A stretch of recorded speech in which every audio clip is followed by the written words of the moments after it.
All right, I want you to think about something for a second. You're floating. No land in sight, no boat, no one coming, just you in the ocean. How long do you have? Most people think the answer is simple. You drown. Or a shark gets you. End of story. But that's not even close to what actually happens. The real answer is so much stranger, so much more brutal, and so much more fascinating than anything you learned in school. Because the ocean doesn't just kill you, it processes you. And by the time it's done, there might be nothing left to find. Let's start with the first hour, because the first hour is where most people get it wrong. You're not drowning, not yet. You're floating, treading water. Your brain is doing exactly what it was built to do, keeping you alive by any means necessary. Adrenaline floods your system, your heart rate doubles, your vision sharpens, your body just switched into a mode it hasn't needed in about 10,000 years. Survival mode. Real survival mode. Not the kind you feel before a job interview. The kind your ancestors ran on every single day. Here's the first problem, though. Cold water. And I don't mean uncomfortable cold. I mean the kind of cold that makes your muscles stop listening to your brain. The average ocean temperature is around 17 degrees Celsius. That's 62 Fahrenheit.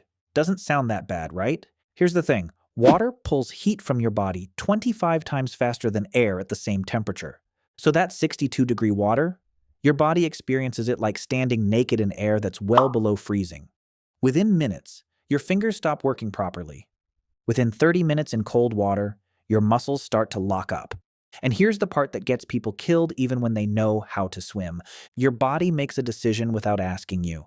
It starts pulling blood away from your arms and legs, your extremities, and redirecting it to your core, to your heart, your lungs, your brain. It's called vasoconstriction. And it's brilliant. And it's also a death sentence if you're trying to swim. Because your arms stop cooperating, your kick gets weaker, your stroke slows down. You're not tired, you're not panicking. Your own body just quietly decided your legs were less important than your heart. And it's right, but that doesn't help you.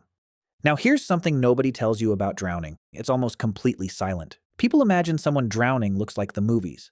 Arms waving, screaming for help, splashing. In reality, the human body in drowning mode goes instinctively vertical. Arms pressed down on the water trying to lift the mouth above the surface. There's no energy left for waving, no breath left for screaming. A person can be drowning 10 feet from a boat and nobody notices. Dr. Francesco Pia spent years studying drowning patterns and called it the instinctive drowning response. Your body takes over completely, and what it does looks nothing like distress from a distance. It looks like someone just quietly treading water, until they're not. So let's say you make it past the first hour. Let's say the water is warm. You're a strong swimmer. You're fighting. What happens next is a war of attrition between you and the ocean. And the ocean has infinite patience. The sun becomes your second enemy. Without shade, the equatorial sun can cause severe sunburn in under 2 hours on reflective water. Your skin starts to blister, then crack, then weep. Dehydration starts almost immediately. And here is the cruelest joke the ocean plays on you. You are surrounded by water. More water than you could drink in 1,000 lifetimes, and you cannot touch a drop of it.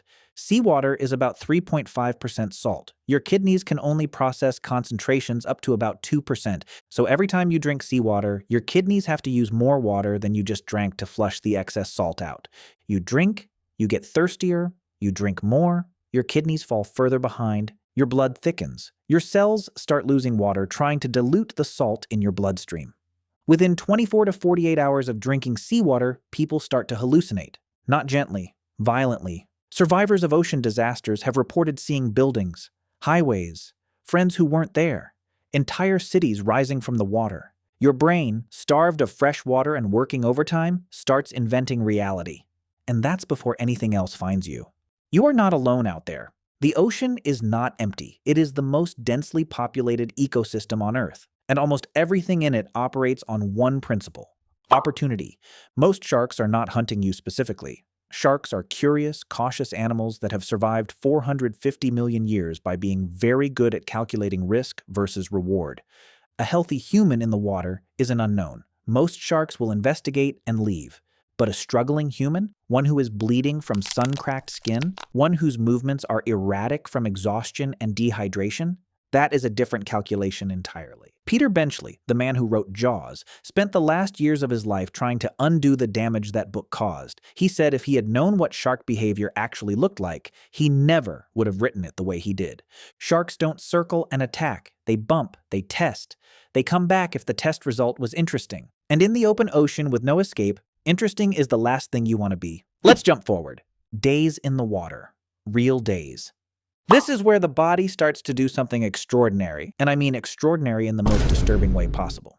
You've heard of the survival rule of threes: 3 minutes without air, 3 days without water, 3 weeks without food, but in the ocean, the timeline collapses. Your body is working constantly just to stay afloat.